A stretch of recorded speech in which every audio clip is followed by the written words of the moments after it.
시간에도 시작하겠습니다. 네, 안녕하십니까. 7월 10일입니다. 경남일상 초음파 연구회 정기 모임을 시작하겠습니다. 원래 전반기에 오늘 포함해서 2번 강의가 나갔습니다. 오늘하고 다음 주 강의하고 제가 여러 방안으로 휴식 기간을 가질 것 같습니다.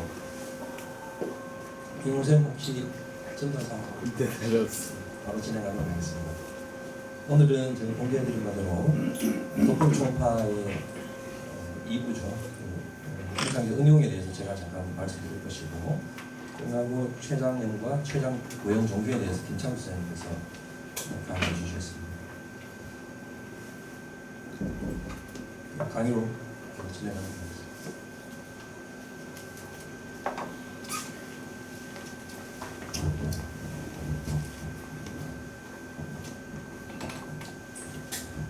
네, 안녕하십니까. 이행기명부터 김재인입니다. 오늘은 저희가 도플러 초음파 검사 파트 2 말씀드리겠습니다. 지난번에는 기초적인 내용에 대해서 말씀드렸고요. 오늘은 주로 클리니컬 어플리케이션에 대해서 말씀드리고자 합니다. 이건 꼭 필요한 건 아닐 수도 있는데 이제 알아두면은 여러분들께서 꼭 유용하게 사용할 수 있는 그런 팁이 될 수 있기 때문에 조금 어려운 부분도 있고 좀 신경 써야 될 부분이 있지만 한번 알아두는 게 좋을 것 같습니다. 리버와 키드니에 대해서 모든 걸 다 말씀드릴 수는 없고, 저희 카로티드도 있지만 카로티드는 따로 우리 강론에서 말씀드리기 때문에 주로 리버 베스를 헤파틱 아트리, 헤파틱 베인, 포탈 베인에 대해서 노멀 웨이폼과 병이 있을 때 어떻게 보일 것인가를 말씀드리고, 키드니에 대해서는 베인도 있고 하지만 리널 아트리 스테노시스에 대해서 우리가 공부할 기회가 잘 없었는데 이 부분에 대해서 잠깐 리뷰하면서 설명해 드리도록 하겠습니다. 도플러 효과 지난번에 말씀드렸는데 잠깐 요약하면, 초음파 빔이 이제 항이 도관으로 우리가 이제 입사가 되고 다시 반사가 되는데, 고정된 물체가 아니라 움직이는 물체에 이제 부딪히게 되면 움직이는 물체에서 되돌아오는 반사되는 초음파 에코는 입사될 때와는 다르게 초음파 프리퀀시가 변화한다고 그랬지 않습니까? 이 초음파 프리퀀시가 변한다는 것이 바로 도플러 이펙트입니다. 이제 다가오는 쪽으로 부딪히면 프리퀀시가 증가되고, 멀어진 쪽으로 부딪혀서 돌아오는 파는 프리퀀시가 낮아진다. 이게 이제 이펙트가 있고, 이런 도플러 이펙트가 이런 뒤에 나오게 되는 이퀘이션에 의해서 여러 가지 복잡한 이퀘이션이지만, 이런 V라는 것은 움직이는 물체의 속도가 되겠고, 작은 다 이제 우리가 알고 있는 것이고, F는 프리퀀시 시프트, 그러니까 프리퀀시의 차이를 얘기하는 거죠. 그래서 우리가 초음파에서 프리퀀시 시프트가 자동으로 지정이 되면, 정해지거든요. 결정이 되면 결국 이 표에서 V가 움직이는 물체의 속도는 우리가 알 수가 있다.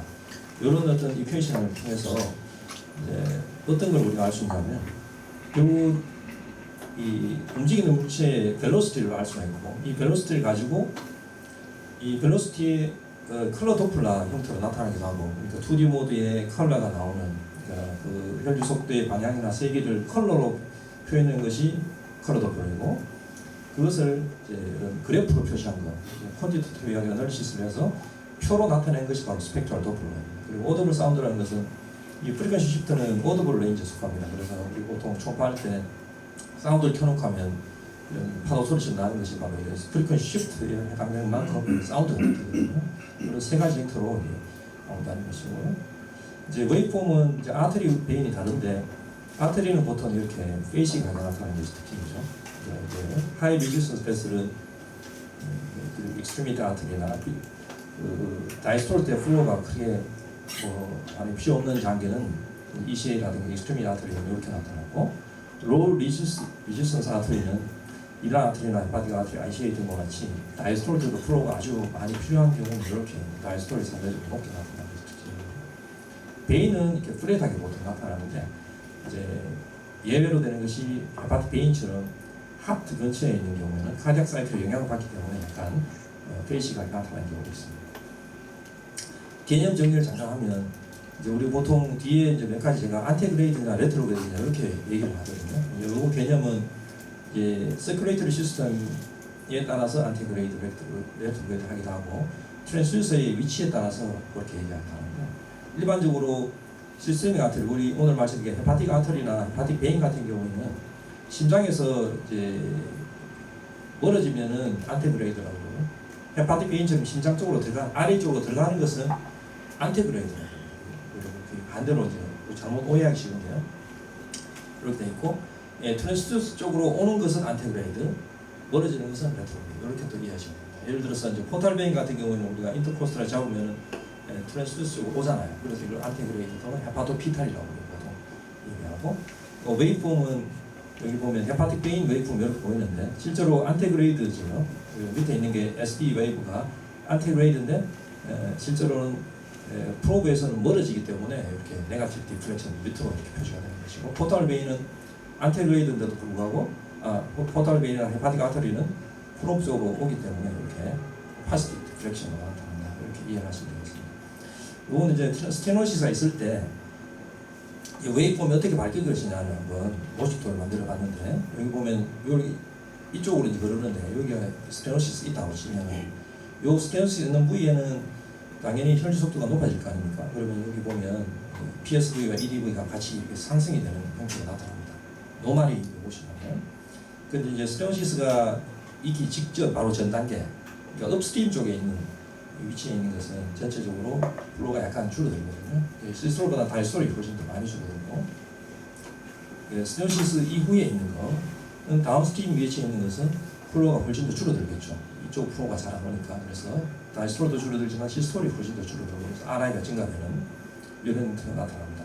용어는 업스트림에 있는 스테노시스를 오히려 다운스트림 스테노시스라고 얘기하는데, 이걸 헷갈리기 쉬운데, 이건 이제 위치가 업스트림이라는 얘기고, 여기 있는 것은 여기에서 쟀을 때는 이 프로브 위치에서 봤을 때 스테노시스가 다운스트림 쪽에 있기 때문에 여기 있는 것은 플로우 웨이폼은 다운스트림 스테노시스 웨이폼이라고 얘기하고, 여기는 오히려 업스트림 스테노시스라고 얘기한다는 걸 좀 헷갈리지 말았으면 좋겠습니다. 그리고 이 업스트림 스테노시스의 아주 전형적인 예가 바로 이것인데, 타르도스 파브스 웨이폼이라고, 뒤에 이제 리널 아트리 스테노시스 나오겠는데, 이제 스테노시스가 이렇게 있다면 이게 이제 아울타에서 라이트 리널 아트리 프락시말 박혀 있다면 이쪽이 디스탈 쪽이잖아요. 아주 파디스탈 쪽에 리널 아트리 파렌카임 쪽에는 굉장히 혈류가 일단 줄어들고 있잖아요. 전체적으로 가는 혈류 자체가 줄어들으니까 혈류의 속도도 줄어든다. 이렇게 되는 것이 이제 업스트림 스테노시스의 아주 파디스탈 부분에 나타나는 그런 형태이고, 이렇게 타르토스 파부스 일단 나오게 되겠습니다. 이런 형태로 나타나는 걸 이해하시면 되겠고, 실제로 여러분들 뭐 세컨더리 하이퍼텐션 원인 중에서 리노바스쿨라 하이퍼텐션이 있지 않습니까? 있는 것 중에 만약에 조절이 안 되는 환자가 있다면 한 번 정도 리널 도프를 해서 리널 세그멘탈 아트리나 인터로바 아트리에서 이런 형태가 나타난다면 어느 정도 이제 여러 가지 스타디를 해볼 수 있다는 것을 말씀드립니다. 이제 강론으로 넘어가서 리버의 도플러에 대해서 말씀드리겠습니다. 그게 세 가지로 나눠져 있거든요. 잘 아시는 내용이지만, 헤파틱 리버에 이제 헤파틱 아트리와 포탈 베인은 리버 안으로 들어오잖아요. 헤파토피탈 들어오고, 헤파틱 베인은 여기서 헤파토퓨갈이라고 생각하는 게 좋겠죠. 리버에서 멀어지니까 이런 형태로 나타나는 것이고, 포탈 베인과 헤파틱 아트리는 이제 서플라이가 리버를 서플라이를 해서 여기 사이너소이드를 지나서 센트럴 베인을 통해서 헤파틱 베인으로 이제 드레인 되지 않습니까? 이런 형태로 나가는데, 여기 이제 왜 중요하냐면, 이제 웨이폼을 이따가 말씀드릴 때 헤파틱 베인은 카디악 사이클에 의해서 굉장히 영향을 많이 받거든요. 하지만 역시 이 포탈 베인 같은 경우에도 헤파틱 아터리는 프레셔가 높으니까 상대적으로 영향을 덜 받는데, 포탈 베인은 상대적으로 이 센트럴 베인에서 사이너소이드를 지나서 오히려 포탈 베인으로 백 프레셔가 가해질 수가 있기 때문에 포탈 베인스 웨이폼도 상당히 경우에 따라서는 센트럴 카디악 사이클에 영향을 받을 수 있다는 걸 알 수가 있겠습니다. 그리고 여러분들 이제 하시다 보면 웨이폼을 이제 측정을 할 때 굉장히 어려운 경우가 많습니다. 이게 환자의 호흡 조절이 안 되는 게 문제거든요. 그래서 이제 예를 들면 폴스 웨이브 도플러를 할 때 샘플 볼륨을 어느 한 위치에 놔두고 또 PW를 딱 누르게 되면 환자가 움직여 버리거나 호흡을 해버리면 샘플 볼륨이 베슬에서 벗어나 버릴 수가 있잖아요. 그러게 되면 정확히 측정이 안 되거든요. 그래서 환자가 호흡을 좀 멈추게 하고 해야 되는데, 그렇다고 해서 이제 어떻게 해야 되느냐, 제가 이제 고민을 해보면 결국은 이렇습니다. 이제 풀 인스피레이션을 해도 안 되고 풀 익스프레션 해도 안 되고, 이렇게 하면 약간 오류가 나타날 수가 있거든요. 그래서 결론적으로 여러 책에 보면은 스몰 인스피레토리 브레스 홀드라고 되어 있습니다. 약간 숨을 들이마신 상태에서 참으라. 이렇게 하면 환자도 그렇게 힘들어하지 않고 그때 이제 우리 측정할 때도 정확한 측정 값이 나온다 이렇게 되어 있습니다. 한번 해보시면 좋을 것 같고 그래서 노멀 포탈 베인 벨로시티 이렇게 웨이폼 이렇게 보이고 아주 모노토너스해 보이고 헤파틱 베인은 이렇게 트리 페이지가 보통 보이는 것이 특징이 되겠습니다. 헤파틱 아터리는 크게 중요하진 않습니다. 이제 헤파틱 아터리는 전형적으로 로우 리지스턴스 패턴의 펄스 타입 플로우를 나타내고 있고 여기 보면 모식도에서 보신 바대로 아주 빅시술도 있고 엔더달프 벨로시티도 상대적으로 높은 그런 RI가 좀 높은 형태가 0.5에서 0.7 정도로 나타나고 안티그레이드 플로우로 되어 있고요. 하지만 이것은 이제 시로시스가 있을 때 보통 포탈 베인의 플로우가 줄어드니까 상대적으로 컴펜세이션으로 헤파틱 아테리 플로우가 증가된다. 그래서 이제 여기에 의미가 있다는 것이고 보통은 잘 의미가 별로 없습니다. 보통 헤파틱 아테리도 플로우 잡을 수 있는데 어떻게 잡냐면 포탈 베인 라이트 안테리어 브랜치를 잡은 다음에 여기 보면 여기 라이트 포탈 베인 안테리어 브랜치에서 약간 틸팅을 하게 되면 오른쪽에 뭔가 좀 하나 뺐을 보입니다. 이것이 헤파틱 아테리거든요. 그래서 숨을 참게 한 다음에 이런 식으로 아지얼 웨이폼이 나타나거든요. 이렇게 해서 하시면 되겠습니다. 일반적으로 큰 의미는 없지만 LC에서 이렇게 아주 이 환자처럼 라이트 포탈 베인이 파란색으로 보이죠. 보통 큐갈 플로우가 보이는 정도는 아주 어드밴스드 시로시스가 있다는 얘기니까 이런 경우에 헤파틱 아테리 플로우를 보면 굉장히 벨로시티가 높아지는 것을 알 수가 있습니다.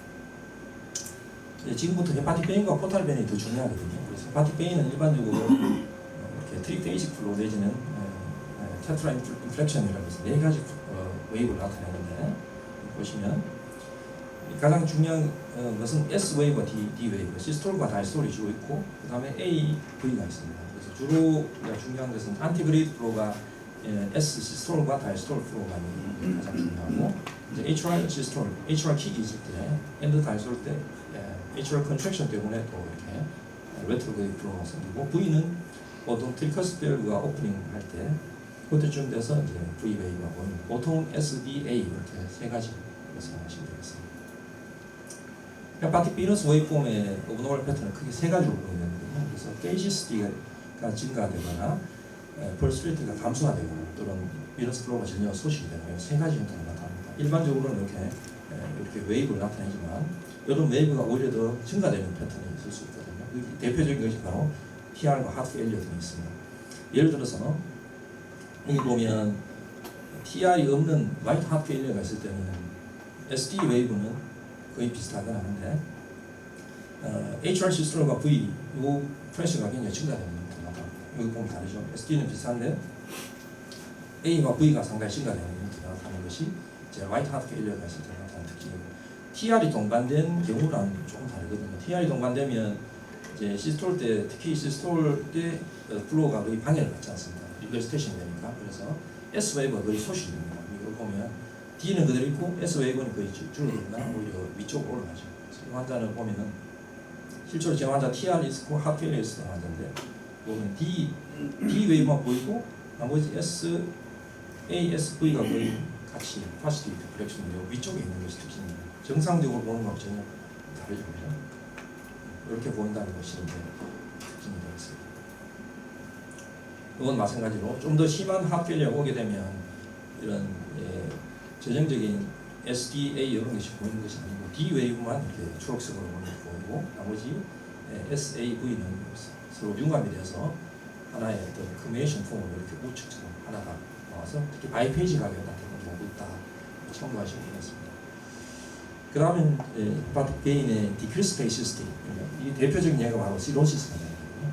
시로시스가 되면 결국은 헤파틱 컴플라이언스가 줄어들게 되고 그다음에 그 헤파틱 사이노소이드라든가 헤파틱 베인 비너스 베인이나 이쪽에 파이브로시스 때문에 그 특히 말하면 HR 시스톨 때 나타난 뒤로 백플로우가 거의 영향을 잘 못 받아요. 그래서 A 웨이브가 거의 줄어들게 돼 있어요. 줄어들고 자꾸 이게 밑으로 내려오게 되거든요. 그래서 이것을 이제 그레이딩 시스템을 나가는 사람이 페런트라는 분이 그레이딩 시스템을 나가는데 요거는 가장 주로 S 웨이브가 있으면 가장 밑으로 되는 S 웨이브의 깊이에 비해서 A 웨이브가 어디까지 내려왔느냐를 가지고 이제 그레이딩을 나눠놨습니다.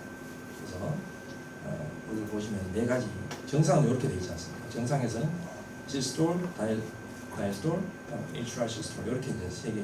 뷰이는 거의 뭐잘 얘기를 안 하기 때문에 SDA로 이렇게 표시가 되는데 마일드한 폼은 A 웨이브가 베이스라인 밑으로 내려오면 이제 마일드라고 하고 아더리트는 A 웨이브가 베이스라인보다 밑으로 내려왔는데 S의 반 정도까지 내려가는 경우를 마더리트. 그리고 시비어 폼은 모노트라스가 거의 이렇게 웨이폼 난페이싱한 폼으로 나타나는 경우를 이제 시비어 폼이다. 우리 보통 시로시스가 심할 때는 이렇게 밑에 시비어 폼으로 보통 나타나는 경우가 있지 않습니까? 그래서 보시다 보면 이렇게 보인다. 결국은 이것이 A 웨이브가 이제 소실이 되고 밑으로 자꾸 내려오고 SD 웨이브가 페이시스티가 줄어들고 거의 모노트라스하게 된다. 이렇게 이제 생각하시면 되거든요. 그래서 이건 많이 보신 그래프 아닙니까? 그래서 트리페이징하게 이렇게 보이다가는 대부분 정상에서 이렇게 보이거든요. 그 다음에 바이페이징하게 A 웨이브가 소실되는 거죠. 바이페이징. 그리고 D 웨이브가 깊이가 S하고 비슷해지는 것이고 나중에 모노페이징하게 되면 이렇게 난페이징한 폼으로 이렇게 이제 보시면 되겠습니다. 이제 포탈 베이는 안테그레이드 폼으로 안테그레이드잖아요. 프로브 쪽으로 보니까 안테그레이드고 베이식 웨이폼이 약간 있습니다. 그 이유는 아까 말씀드린 대로 이제 패락 사이클에서 헤파틱 사이노시스를 통해서 이 백프레셔가 정도 포탈 베인까지 약간 전달이 되기 때문에 특히 HR 컨트랙션 때 이런 백프레셔가 약간 가해지면서 HRC 엔더 다이스톨이니까 이때가 다이스톨 때 결국 포탈 베인의 벨로시티 약간 오히려 낮아집니다. 그렇죠? 그래서 여기 보면 왼쪽 그림 모스도에서 보면 포탈 베인은 거의 모노트러스하긴 한데 간혹 이렇게 시스톨 때 약간 높고 다이스톨 때는 약간 벨로시티가 낮아지는 것이 일반적인 형태입니다. 시로시스가 되면 이런 어떤 페이시스티가 줄어드는 경우가 많고 노멀 벨로시티는 보통 16에서 40cm/s라고 그러고 시로시스로 CLD가 있거나 하면 포탈 히텐션이 심해지면 이 벨로시티의 크기가 15cm/s 이내로 줄어든다 이렇게 알고 계시지 않습니까?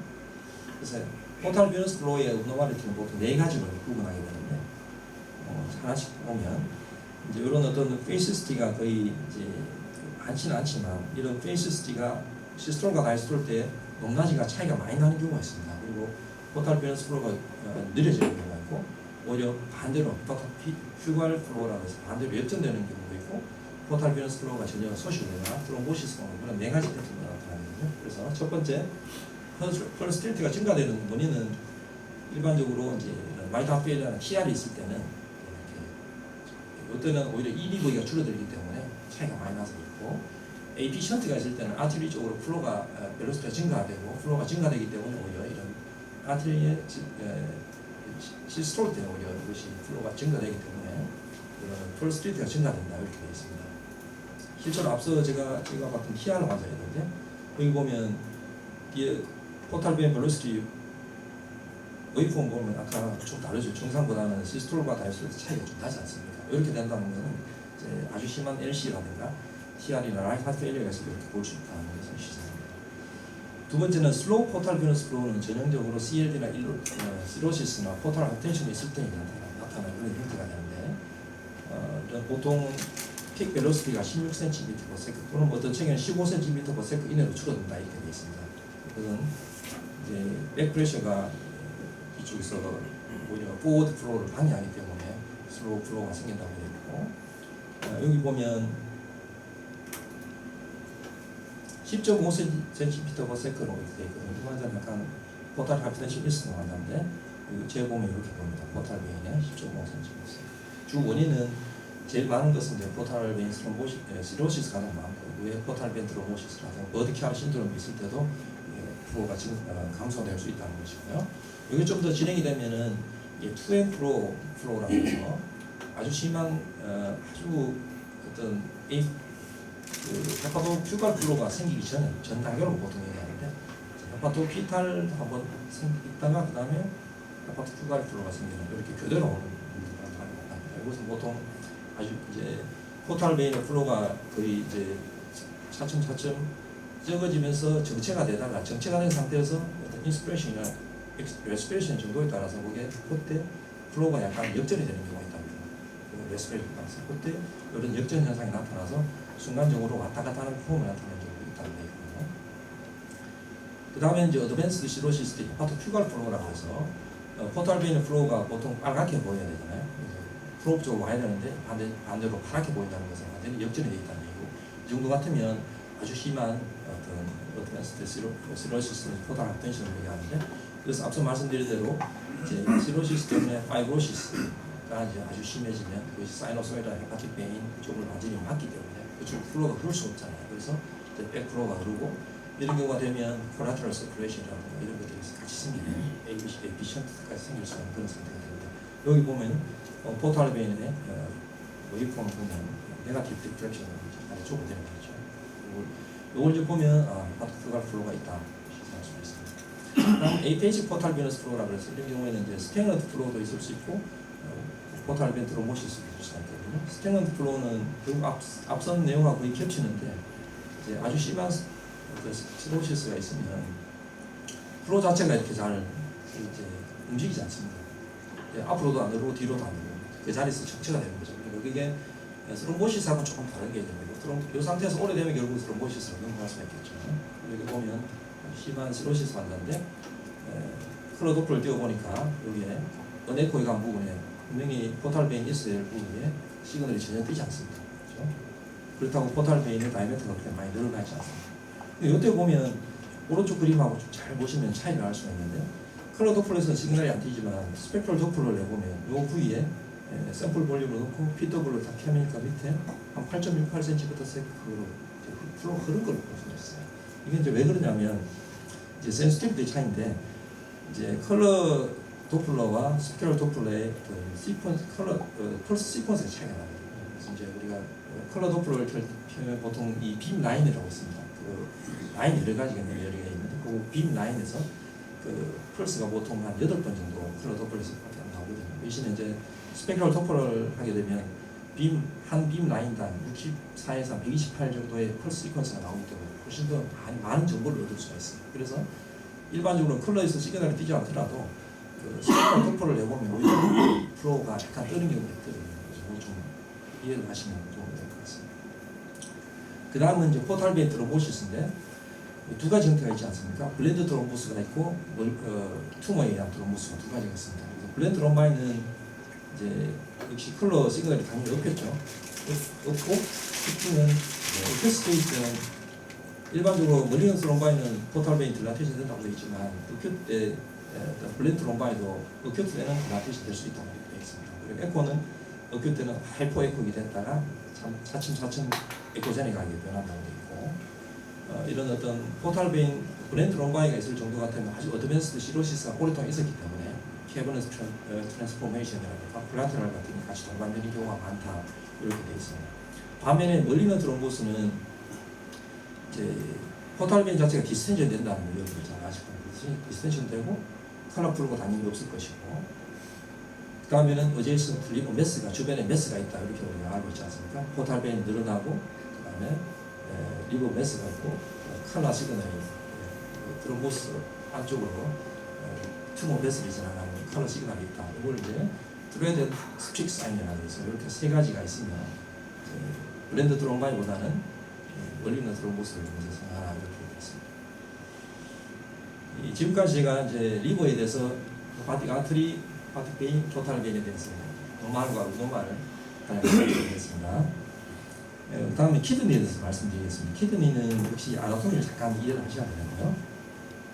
우리가 오늘 보고자 하는 것이 리널 아트리거든요. 리널 아트리가 또 모식도에서 보는 바대로 이제 리널 베인이 좀 더 수포피셜하게 있지 않습니까?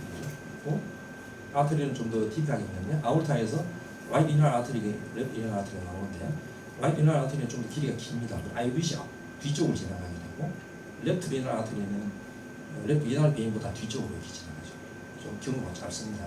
그리고 위치가 보통은 라이트 리널 아트리가 오스팀이 안테로 라테랄, 그래서 한 10시에서 11시 사이, 정 라테랄이 아니고 안테로 라테랄 쪽에서 약간 이쪽에서 기시하고, 랩트는 한 3시에서 4시 사이 정도에서 보통 기시하는 거예요. 이걸 알면 이제 프로를 약간 오블리크하게 해야지 보인다는 얘기죠. 그다음 플레인은 보통 에파스틱에서 트랜스버스 내지 오블리크하게 이렇게 보셔야 되고요. 그 다음에는 뒤에 나오게 될 바나나 필 뷰라고 있습니다. 라이트 파라미디안 뷰에서 보고, 플랭크 쪽에서 보면 리널 하일룸 쪽에 있을 볼 수 있습니다. 하나씩 보게 되면요. 요거는 처음 것은 에피가스틱 트랜스버스니즈 오블리크입니다.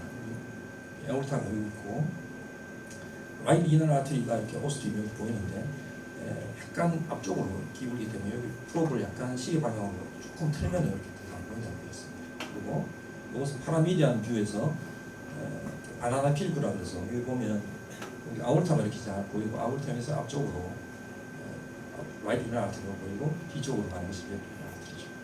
뒤쪽으로 가는 게 크게 보이고 여기는 보통 환자를 레프트 아트리를 포지션으로 한 다음에 라이트 파라미디안이나 세스탈 뷰를 잡아서 아올타를 잡으면서 약간 tilting을 하게 되면 이런 뷰가 보이거든요. 이 뷰에서 보통은 라이트 리널 아트리 오스티움 쪽에 플로우를 볼 수가 있고 아테로스클레로시스 있을 때 이쪽에 더 좁아진 것을 볼 수도 있다 이렇게 되어 있습니다. 메인 리널 아트리의 PSV는 보통 120cm per sec보다는 낮다고 되어 있습니다. RI는 보통 이제 0.75나 낮은 로우 리시스 패턴으로 나타나고 있고요. 이제 뷰를 하나씩 보시게 되면 이렇습니다. 이제 리널 아트리의 프락시말 포션, 에올타에서 프락시말 포션은 약간 일시 방향에서 이렇게 나와서 뒤로 돌아서 라이트로 가는 거죠. 랩트는 보통 3시에서 5시 방향으로 이런 식으로 진행하는 거죠. 이거는 메인 리널 아트리고요.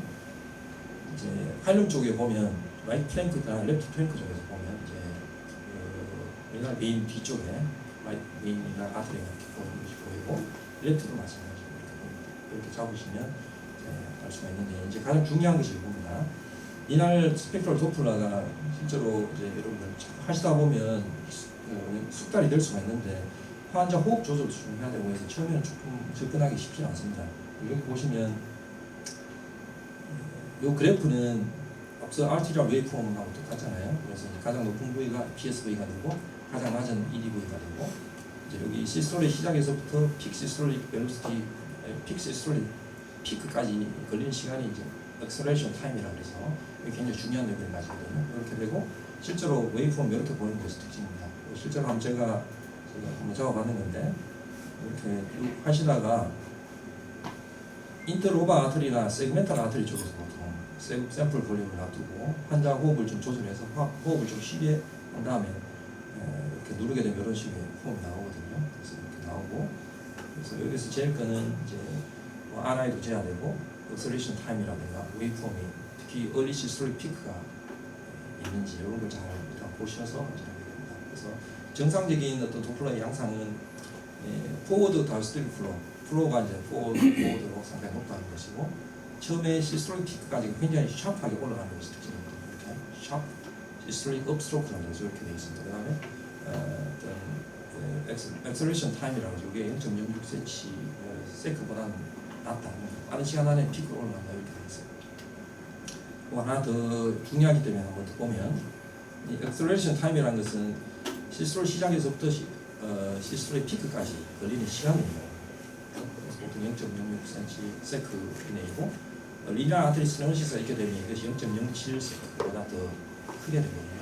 그 말은 이제 어쨌든 피크로 가는 시간이 더 많이 걸린다는 얘기니까 플로우가 느리다는 거죠.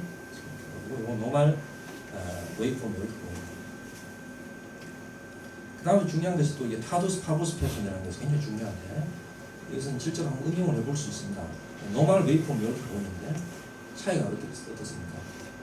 이제 말끝을 이제 내용을 보면 파보스 타도스라는 것은 뭐냐? 파보스라는 것은 이게 약하다는 얘기거든요. 그러니까 픽 벨로시티가 약하다는 얘기, 피크가 낮다는 얘기고 타도스라는 것은 느리게 업스트로크가 느리다는 얘기예요. 그러니까 빨리 올라가지 않고 슬로우 업스트로크가 있다. 천천히 올라간다는 것이 타도스이고 이제 픽 벨로시티가 낮은 것은 파보스라고 합니다. 그래서 파보스의 타도스라고 얘기하고 타도스 파보스 패턴이 있다. 이런 것이 리널 세그멘탈 아트리나 인트로바 아트리에서 이렇게 관찰이 되면 이것은 프락시말 어떤 리널 오스티움 쪽에 이쪽에 뭔가 리널 아트리가 막혀서 키드니 실질적으로는 플로우가 많이 줄어들어 있다는 걸 우리가 예측할 수 있다는 거죠. 그래서 실제로 리널 아트리 스테노시스가 뒤에 나오겠지만 스테노시스를 우리가 진단하는 데 있어서 이 다이렉트 크라이테리아가 있고 인다이렉트 크라이테리아가 있거든요. 사실은 더 임상적으로 많이 사용할 수 있는 것이 바로 이런 인다이렉트 크라이테리아 중에서 이런 디스탈 쪽에 파도스 파고스 패턴을 보고 우리가 알 수 있는 것이 더 현실적으로 더 유용하지 않을까 싶습니다. 그럼 미래 아테로스크레로시스를 한번 보면 이는 실제로 저희도 잘 못 보는 거지만 세컨더리 하이퍼텐션 중에서 큐어러블한 중요한 어떤 원인으로 생각되고 있고 1에서 5% 정도의 원인을 고혈압 원인을 차지하고 있다고 되고 주로 아테로스크레로시스하고 파이브로머스큘러 디스플레이지아 형태로 나타나는데 이제 보통 이런 세컨더리 하이퍼텐션이 있을 수 있는 이런 리스크가 있는 사람한테서 주의를 해야 되고요. 대부분 90%는 아테로스크레로시스입니다. 그 외에 파이브로머스큘러 디스플레이지아가 있을 수가 있는데 아테로스크레로시스는 보통 프락시멀 아테리 잘 생긴다고 되어 있습니다. 리날 오스틴 쪽에 여기 잘 멀티타를 잘 오겠죠. 잘 오고 올드 에이지에서 남자한테 잘 오는 것으로 되어 있고 반면에 파이브로머스큘러 디스플레이지아는 이제 원인 잘 모르지만 그 아테리 자체가 그 벽 안에 어떤 못을 치는 머슬이나 파이브로스 치료들이 증식을 해서 결국 좁아지고 늘어나게 되는 거거든요. 그래서 위치가 프락시멀보다는 디스탈 미드 또는 디스탈 아테리 쪽에 잘 오는 것으로 되어 있고 영예지의 피메일한테 더 많은 것으로 되어 있습니다. 안쪽을 해보면 이렇게 염주 모양으로 이렇게 늘어나는 것을 나타낼 수 있는 이런 형태로 나타나는 것이 특징을 알고 있고 예전에는 안쪽 그래피를 많이 사용했지만 최근에는 대부분 다 골드 스탠다드가 컬러 도플러가 오히려 더 난리베이시브한 스크리닝 툴로서 많이 사용되고 있다고 되어 있습니다. 지금 제일 중요한 건데 리나 아테로스크레로시스 있을 때 프락시멀 크라이테리아, 디스탈 크라이테리아가 있습니다. 그래서 프락시멀 크라이테리아라는 것은 리나 아테리가 좁아지면 그 좁아진 부위에 어떤 여러 가지 히모다이내믹스를 얘기하는 건데 만약에 메인 리나 아테리가 좁아져 있다면 그 부위 좁아진 부위에 픽 밸런스를 재서 180 또는 200cm/s 이상으로 혈주가 증가되어 있으면 적어도 60% 이상의 스테노시스 있다고 짐작할 수 있는 것이고요. 이게 이제 다이렉트 에펙트가 됩니다. 두 번째로 쓸 수 있는 게 아오르타에서의 픽 시스톨릭 벨로시티에 비해서 리나 아테리의 픽 벨로시티가 3.5배 정도 더 높을 때를 얘기할 수 있고 그 다음에 그 외에 엘리에이징이나 터뷸런스가 있다 이런 게 있을 때 알 수가 있고요. 디스탈 크라이테리아는 앞서 말씀드린 대로 타도스 팔보스 패턴이 있거나 또는 얼리 시스톨 피크가 소실되거나 이건 다시 말하면 엑셀레이션 타임이 0.07초보다 더 길 때를 얘기하는 거죠. 이런 경우가 있을 때는 한 번 정도 어떤 리날 아테리 스테노시스가 없는지를 확인해 봐야 된다는 것이고요. 거의 다 마무리가 될 것 같은데요. 앞서 나온 거지만 이렇게 이해하시면 됩니다.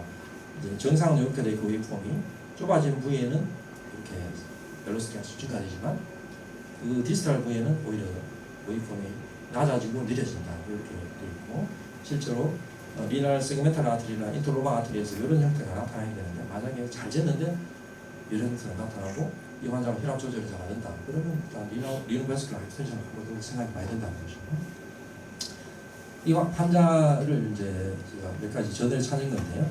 이런 리날 아테리 스테노시스 환자에서 픽 벨로시티가 이렇게 여기 보면 레프트 리날 아테리가 프락시멀 쪽에 많이 막혀 있고 엘리에이징이 보이지 않습니까? 막혀 있고 요 위에 픽 벨로시티를 재보면 상당히 높죠. 278cm/s 이상 굉장히 많습니다. 이 환자는 이제 파이브로머스큘러 디스플레이지아 환자인데 역시 레프트 리날 아테리 디스탈 쪽에 막혀 있고 픽 벨로시티가 220 정도 나오는 아주 심한 힘차게 있었던 게 있고요. 이것은 이제 프락시멀 크라이테리아 중에서 리날 아테리 아오르틱 레이쇼 RAR이라는 건데 여기 보면 아오르타 프리리날 에오르타즈에서 픽 벨로시티 그다음에 리날 아테리 오스트림 쪽으로 좁아진 부위에 재서 벨로시티를 재서 3.5배 이상이냐 아니냐를 이제 보고 진단할 수가 있고요. 터뷸런스 프로가 있는지 없는지 속도가 증가되면 당연히 터뷸런스가 있을 것이니까. 그다음에 이게 제일 마지막 가장 중요한 건데 디스탈 크라이테리아 중에서 왼쪽은 노말이고 오른쪽은 리날 아테리 스테노시스의 부분입니다. 자 보시면 이건 그냥 이 컬러 도플러 사진만 봐서는 전혀 차이가 없는 것처럼 보이지만 왼쪽은 정상적인 리날 아테리의 도플러 웨이폼이 됩니다. 아주 레피드하게 업스트로크가 있고 얼리 시스톨릭 피크가 보이고 있고 이런 형태로 잘 보인다는 거죠. 근데 아래에 있을 때는 느리게 올라가고 피크가 낮고 그런 타도스 파보스 패턴이 있고 얼리 시스톨 피크가 일단 수식되어 있고 엑셀레이션 타임이 0.07초보다 더 훨씬 더 바뀌어지고 그런 소견이 있으면 한번 정도는 RAS를 사용해보라 이런 말씀 드리고 마치도록 하겠습니다. 이거는 이제 제가 참고했는 것이니까 참고 관심 있는 분 참고하시면 될 것 같습니다. 네, 끝나겠습니다. 혹시 뭐 질문이나 코멘트 있으시면 배터리가 드레인에서 벨로시티 되면은 레프트, 미드, 라이트 중에 어떤 쓰여지는데? 아, 예, 좋은 질문이시네요. 제가 말씀을 안 해줬네요. 그 보통은 어디 지냐면 레프트는 훨씬 제 각도도 어렵고 잘 베리에이션도 있고 해서 잘 안 지고 보통 라이트나 미드에 쓰죠. 미드 재는데 그 플레이는 어떻게 되냐면 이제 라이트 헤파틱 베인을 주로 많이 재요. 인터코스탈 스캔에서 이제 우리 보통 리버 표준 영상 찍을 때 라이트 헤파틱 베인 찍잖아요. 그걸 찍고 그 위에서 찍으면 거기서 찍고 그게 제일 잘 보이고 그 다음에는 서코스탈에서 라이트 헤파틱 미드 헤파틱 베인 보이도록 찍어도 되는데 그쪽에는 제가 해보니까 IVC도 있고 에오르타 뭐 그쪽에 그런 것 때문에 약간 아티팩트가 많이 생기더라고요. 그래서 그보다는 인터코스탈에 제일 훨씬 더 아티팩트가 적고 잘 볼 수 있을 것 같습니다. 좋은 질문입니다.